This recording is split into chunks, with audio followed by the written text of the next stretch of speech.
La station d'épuration est située sur la localité de Profondval, à la frontière des communes de Mont-Saint-Guibert, de Cour-Saint-Étienne et d'Ottigny-Louvain-la-Neuve. Elle est construite en bordure du Ry Angon, un petit affluent de la Malaise et de la Dyle. Sa construction a nécessité 24 mois.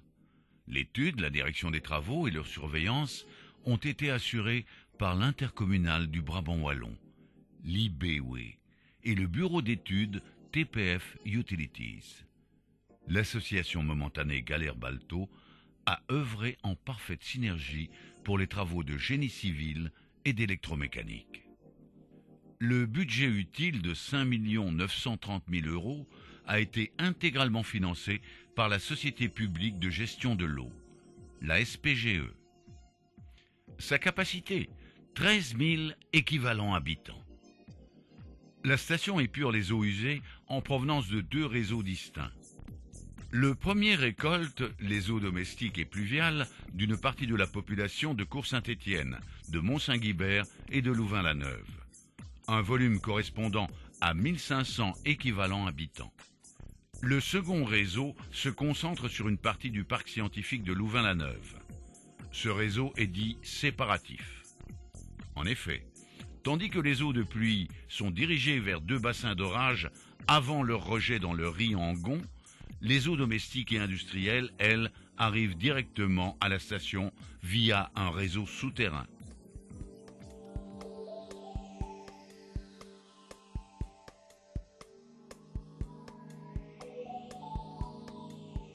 En choisissant le procédé d'épuration membranaire, l'IBW a donné la réponse pertinente, qualitative et singulière à la conjonction de 3 exigences. 90% des eaux à traiter provenant du parc scientifique, le différentiel de leur débit entre la semaine et les jours fériés est donc très important. Les eaux de la station sont rejetées dans un ruisseau à faible débit, proche de sa source. Le taux de dilution est par conséquent très faible. L'exigence des normes de rejet est dictée par la région wallonne, prenant en compte l'objectif de qualité du cours d'eau ainsi que de son débit, ont motivé ce choix technique particulier. Un seul terrain rencontrait les exigences du dispositif réglementant les plans de secteur. Cette lentille de 150 mètres de long et de 35 mètres de large, classée en espace vert, est enclavée entre le ruisseau et une zone de parc. Le voisinage d'un carmel, lieu de recueillement, de la ferme de Profondval, site d'organisation événementielle, et enfin la proximité d'un quartier résidentiel, sont autant d'éléments qui ont nourri la réflexion de l'IBW sur les choix techniques à mettre en œuvre.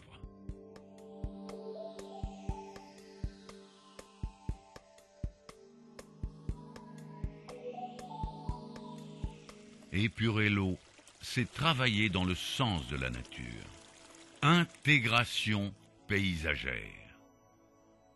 En choisissant le bois de mélèze pour barder l'ensemble des bâtiments, l'IBW intègre sa station sans dénaturer le massif forestier qui la circonscrit. Les plantations et les espaces verts en finalisent tout en sobriété cet exercice d'aménagement paysager.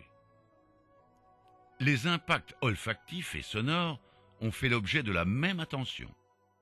L'air provenant des équipements susceptibles de produire des odeurs est capté et dirigé vers l'installation de désodorisation biologique afin d'y être traité. La désodorisation est complétée par une unité de charbon actif d'une capacité de traitement de 12 800 m3 à l'heure. Les moteurs des aérateurs, la centrifugation du traitement des boues, les bruyants surpresseurs des unités de filtration, tous ces grands producteurs de bruit ont fait l'objet d'une attention particulière. Tous sont munis de capots acoustiques de haute performance. Les murs et les plafonds des bâtiments capitonnés de matériaux insonorisants complètent le dispositif. La nature a su conserver sa place.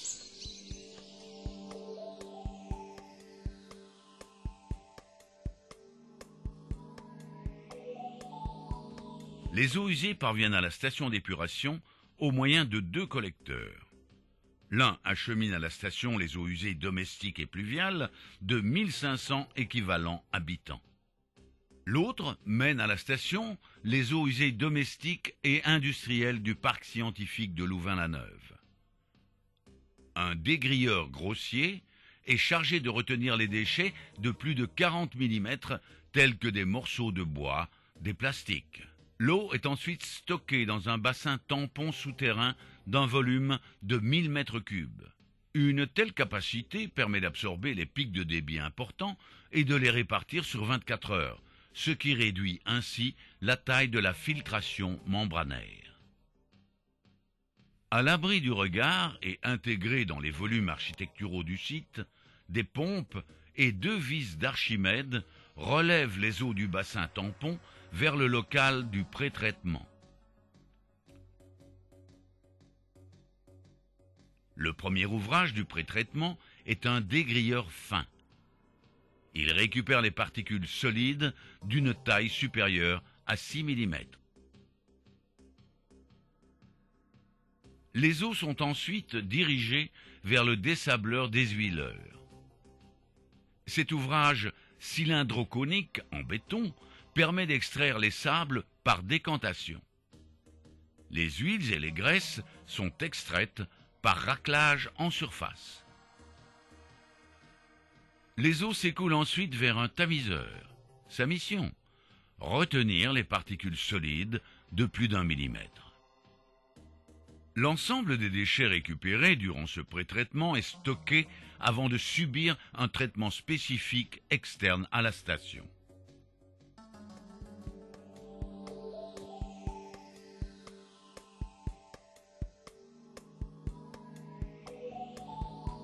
Après avoir suivi les étapes du pré-traitement, les eaux usées s'écoulent vers un bassin de type chenal, dans lequel a lieu le traitement biologique. Son volume, 1920 m3. Dans le bassin biologique, les eaux usées sont mélangées à des boues activées à l'abri du regard et de toute odeur désagréable. Ces boues sont constituées d'une multitude de bactéries. Elles épurent les eaux en se nourrissant de leurs charges polluantes. À cette fin, les bactéries subissent dans le bassin biologique une alternance de phases de non-aération appelée l'anoxie et de phases d'aération, l'aérobie. Cette alternance permet aux bactéries d'éliminer les pollutions carbonées et azotées. L'injection de chlorure ferrique dans le bassin élimine la pollution phosphorée et achève ainsi le traitement biologique.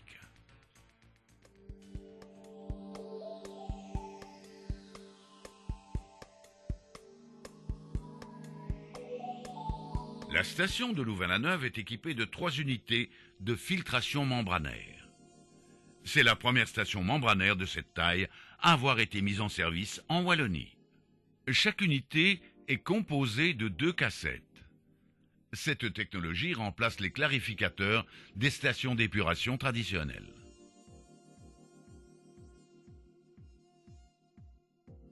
Les membranes mettent en œuvre la technologie d'ultrafiltration immergée par fibres creuses organiques rétrolavables en ligne. Cela mérite quelques explications. La liqueur mixte, en provenance du bassin biologique, passe par de fins tubes d'un diamètre de 2 à 3 mm. L'eau aspirée par les pompes à lobe traverse les microperforations de ces conduits capillaires. Les membranes retiennent toutes les particules solides supérieures à 0,1 micromètre, un niveau de performance nettement supérieur au procédé traditionnel. La taille moyenne des bactéries étant de quelques micromètres, cette technique les filtre avec la plus haute efficacité. Pour éviter tout colmatage, de l'eau est insufflée dans les membranes en inversant périodiquement le sens de rotation des pompes. C'est le rétrolavage. Le secouage consiste en une injection d'air par moyenne bulle au pied des cassettes, regroupant les membranes. Cela en limite l'encrassement.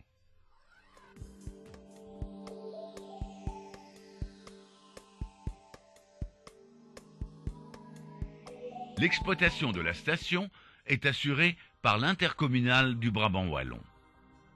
Cette station est intégralement automatisée et bénéficie d'une technologie de supervision de pointe, assurant sa télésurveillance 24 heures sur 24. De nombreux appareils de mesure in situ permettent un suivi constant des différentes phases de traitement. Un défaut, une alarme. Le personnel de l'IBW est toujours prêt à intervenir.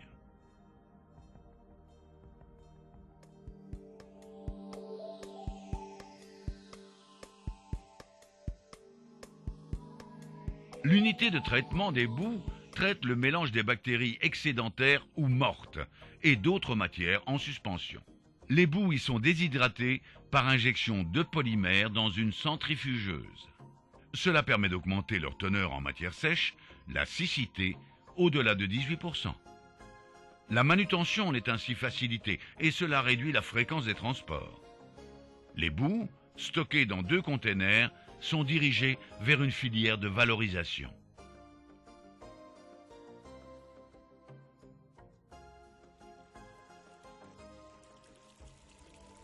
Consciente que l'eau est la plus vitale de nos ressources, l'intercommunale du Brabant wallon élabore en permanence des stratégies originales afin de rendre intact à la nature son bien le plus précieux.